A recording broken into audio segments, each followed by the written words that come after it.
Hello everyone, welcome to Fly Career Academy. तो हमने surveying की एमसीक्यू सीरीज स्टार्ट किया था। 3 चैप्टर्स हमने खत्म कर दिए, प्लेन टेबल सर्वे, थ्योरलाइट और टेक्योमेट्री, जिसका लिंक आपको डिस्क्रिप्शन में मिल जाएगा। Let's start the session MCQs on the curves. कि कर्व्स के ऊपर कैसे क्वेश्चन पूछे जाएंगे, तो इस स्लाइड्स में हम कवर करेंगे। Okay, first question, the radius of the 1 degree curve. 1 degree curve का जो रेडियस होता है वो कितना होता है? वो होता है 1719। ये कभी कभी 1720 मीटर भी होता है, ध्यान रखना। Relation between the radius R and degree of curve, R और डी का रिलेशन क्या होता है? A option, B option, C option, D option. Right answer is B. The first tangent point is also known as, जो tangent point पहला वाला होता है उसको हम क्या बोलते हैं? ए, बी, सी और D. Right answer is point of start नहीं है, पॉइंट ऑफ स्टार्ट नहीं है, ये ध्यान रखना है। हम गलती से क्या करते हैं, पॉइंट ऑफ स्टार्ट कर देते हैं। Right answer is point of curve, point of curve, first tangent point. The second tangent point is also known as, second means this one, last one. Option A, option B, option C, option D. Right answer is end point नहीं होगा, ठीक है, ध्यान रखना है। उसको हम बोलेंगे पॉइंट ऑफ टेंजेंसी। क्या बोलेंगे? Point of tangency. ठीक है, तो ये होता है आपका पॉइंट ऑफ टेंजेंसी, और ये जो पॉइंट होगा उसको हम बोलते हैं point of curve. When two tangent AB and BC, जैसे ये A to B और B to C, जब ये मीट करते हैं एक पॉइंट के ऊपर, इस पॉइंट को हम क्या बोलते हैं? ऑप्शन ए, बी, सी और D. Right answer is vertex और point of intersection, C is the right answer. The radius for a 30 metre long arc with 1 degree curve is, option A, B, C और D. ध्यान रखना है कि जो radius होता है वो होता है 1719 मीटर या फिर 1720 मीटर। किसके लिए? 30 मीटर आर्क के लिए।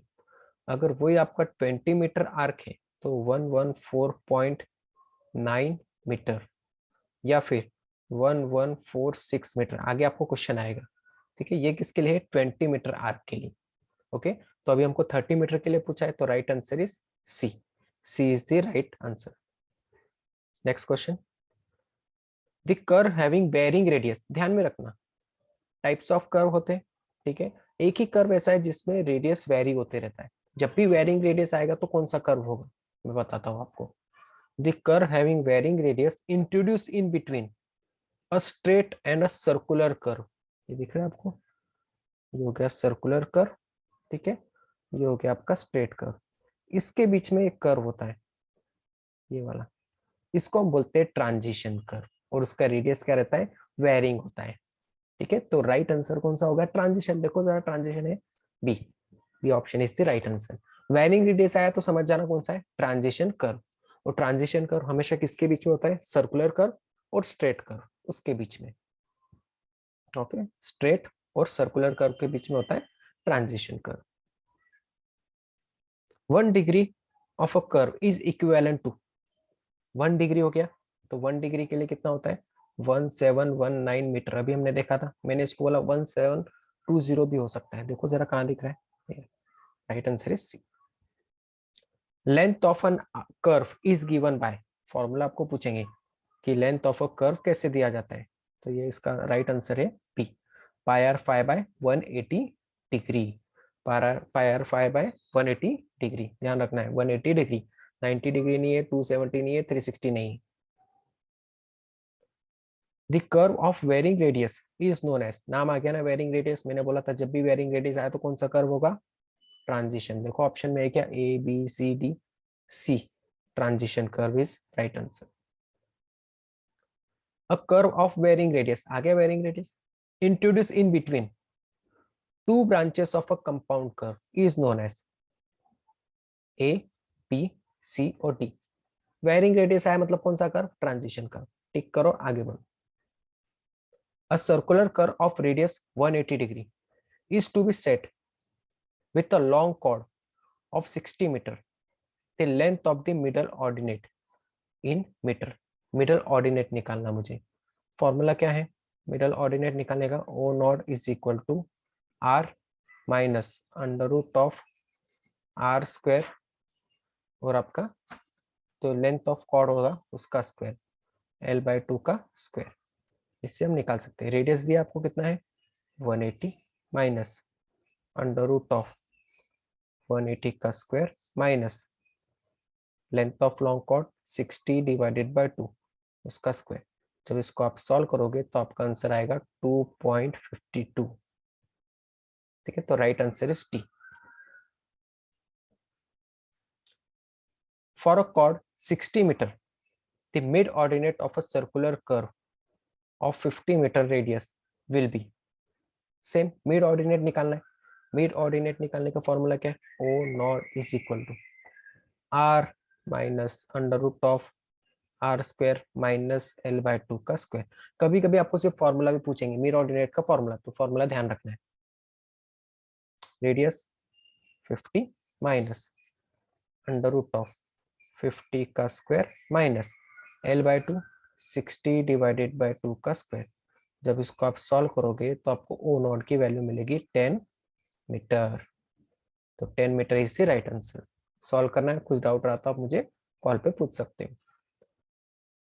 For a circular curve, for a simple circular curve, which one of the following gives the correct relation between the radius and degree of the curve for 20 centimeter arc? ठीक है, तो अभी हमने देखा था कि रेडियस जो रहता है वो एक होता है 1719 और एक होता है 1145.9 जिसको हम बोलते हैं 1146 भी बोलते हैं। ठीक है, तो ये होता है 30 के लिए और ये होता है 20 के लिए। तो 20 के लिए पूछ रहे हैं तो देखो जरा ये वैल्यू कहीं पे दिख रही है क्या? ए ऑप्शन में, बी ऑप्शन में, सी, डी, सी। मिल गया answer, C is the right answer.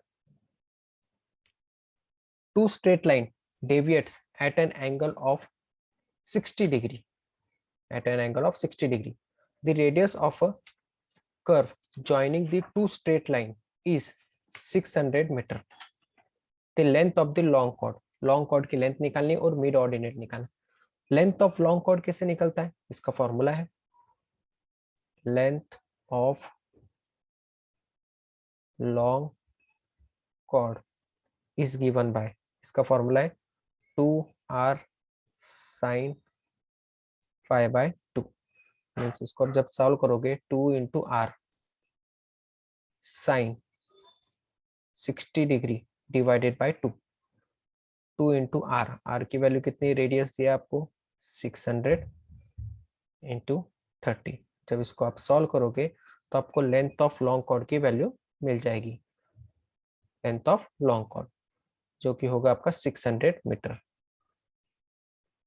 ठीक है, इसके बाद में आपको निकालना है मिड ऑर्डिनेट। मिड ऑर्डिनेट कैसे निकलता है? O naught is equal to R minus under root of R square minus L/2 का square 600 minus under root of 600 का स्क्वायर माइनस लेंथ कितना है लॉन्ग कॉर्ड का 600 निकाला अभी हमने डिवाइडेड बाय 2 इसका square.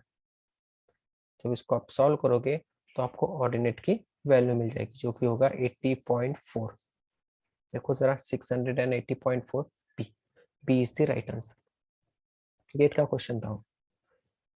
The shortest distance between the point of commencement, मतलब पॉइंट ऑफ कमिसमेंट जिसको हम बोलते हैं point of curve, and the point of tangency जो कि सेकेंड पॉइंट ऑफ टेंजेंट होता है, इसके बीच का जो डिस्टेंस होता है इसको हम क्या बोलते हैं? Long chord. देखो जरा ऑप्शन में है क्या? A, B, C, D. Long chord A, A is the right answer. A reverse curve consist of, reverse curve, reverse curve किस तरह से होता है वो देखेंगे।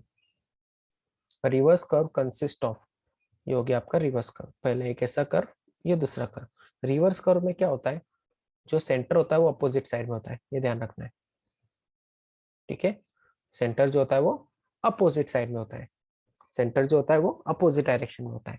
और जो आर्क होता है एक तो वो सेम रेडियस का भी हो सकता है या फिर डिफरेंट रेडियस का भी हो सकता है। ठीक है, जो आर्क होता है, जो आर्क होता है वो इक्वल भी हो सकता है रेडियस या फिर डिफरेंट भी हो सकता है। पर डायरेक्शन हमेशा क्या रहेगा, अपोजिट रहेगा। देखो जरा पहला ऑप्शन क्या दिया है, a single curve of a circle connecting two straight, wrong. Two arc of different radii bending in the same direction, wrong. same direction में होता ही नहीं है, ठीक है, और different radii तो होता ही नहीं है, different भी होता है, equal भी होता है, तो ऑप्शन कैंसिल। सी देखते हैं, two arc of equal radii bending in the same direction, two arc of equal और different radii, radius same भी हो सकता है, अलग भी हो सकता है, bending in opposite direction, this is the right answer. A compound curve consists of two arc of equal radii bending in the same direction. Compound curve तो एक ही डायरेक्शन में होता है, पर जो रेडियस होता है वो अलग अलग होता है, ध्यान रखना है कंपाउंड कर्व में, राइट, एक ऐसा और ऐसा, ठीक है, हर एक का अलग अलग होता है, तो रेडियस अलग होता है पर सेम डायरेक्शन में होता है, तो false. Next, the angle between the back tangent, इसको अच्छे से समझना है, the angle between the back tangent and forward tangent of a curve is known as, क्या बोलता है, एंगल बिटवीन, बिटवीन मतलब बीच में, बैक टेंजेंट मतलब इसको हम बोलेंगे बैक टेंजेंट, और इसको हम बोलेंगे फॉरवर्ड टेंजेंट एफ टी, इसके बीच का जो एंगल होगा ये, इसको हम बोलते हैं एंगल ऑफ इंटरसेक्शन। देखो जरा ऑप्शन में है क्या, angle of intersection C, C is the right answer. इस तरह से आपको देखना है, कंसेप्ट्स क्लियर हो तो आपको इजीली सॉल्व करते हैं। The angle by which forward tangent deflect from the back tangent, forward tangent कौन सा हो गया ये, बैक टेंजेंट कौन सा हो गया ये, कितने से डिफ्लेक्ट हुआ, जिसको हम बोलेंगे डिफ्लेक्शन एंगल। ओके, देखो जरा ऑप्शन में क्या डिफ्लेक्शन एंगल, ये रहा option. Okay, next, the deflection angle is, deflection angle कैसा होता है कि जो आपका बैकवर्ड टेंजेंट है, ठीक है, ये हो गया आपका फॉरवर्ड टेंजेंट, इनके बीच का जो एंगल रहेगा उसको हम बोलते हैं डिफ्लेक्शन एंगल,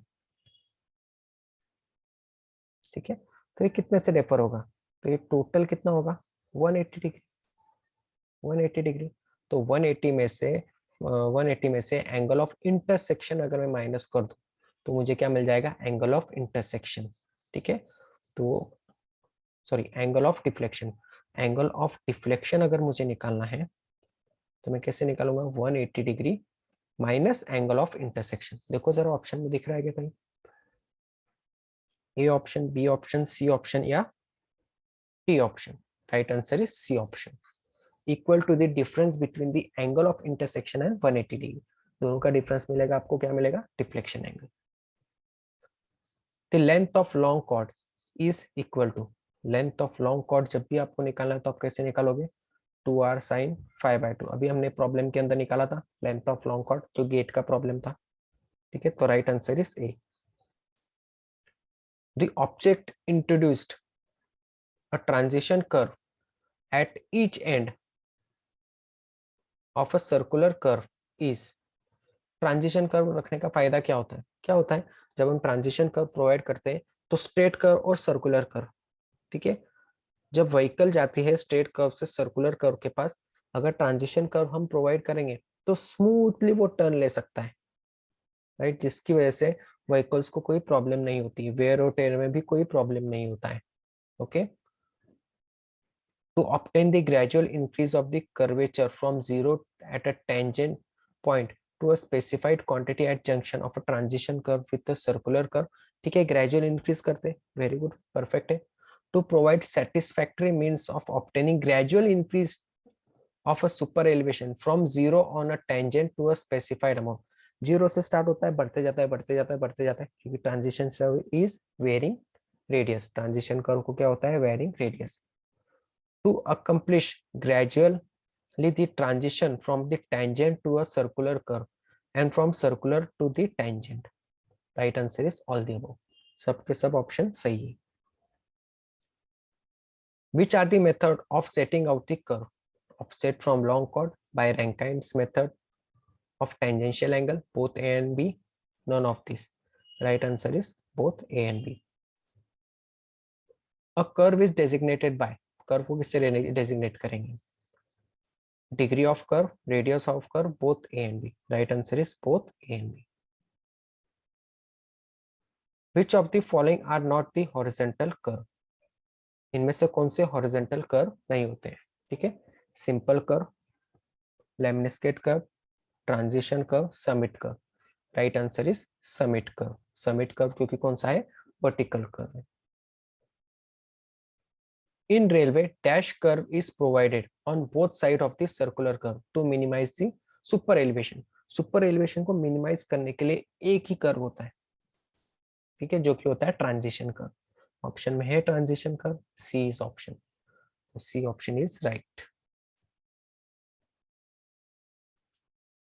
ठीक है, C is the right answer. Dash curve is necessary on hill roads. Hill roads का प्रोवाइड करेंगे where frequently change in the direction of the travel is required. तो उसको हम कौन सा कर्व बोलेंगे? Reverse curve, lemniscate curve, transition curve, compound curve. तो hill roads है, हिल रोड्स पे कर्व कैसे होते हैं? रिवर्स. तो right answer is A, reverse curve. A curve consist of a single arc with constant radius connecting the two tangent. क्या होता है? एक कर्व है जो सिंगल आर्क होता है, सिंगल आर्क है और कांस्टेंट रेडियस है, तो उसको हम कौन सा कर्व बोलेंगे? Simple curve. A curve lies on the same side of a common tangent. Common tangent है, ठीक है, उनके सेम साइड में होता है और सेंटर भी एक ही होता है, रेडियाई अलग अलग होते हैं. इसका क्वेश्चन अभी देखा था हमने कंपाउंड कर्व का. ठीक है, तो कंपाउंड कर्व की एक खासियत क्या है? इसको एक कॉमन टेंजेंट भी होता है. ओके, तो right answer is compound curve. तो कंपाउंड कर्व किसको बोलेंगे? जिसका सेंटर सेम साइड में होता है पर रेडियस अलग अलग होता है और एक कॉमन टेंजेंट होता है. Thank you. तो जितने भी एमसीक्यूज आ सकते हैं कर्व्स के ऊपर से तो हमने कवर कर लिए. नेक्स्ट वीडियोस हम देखेंगे MCQs on the advance serving equipment. So stay tuned with our channel. Thank you.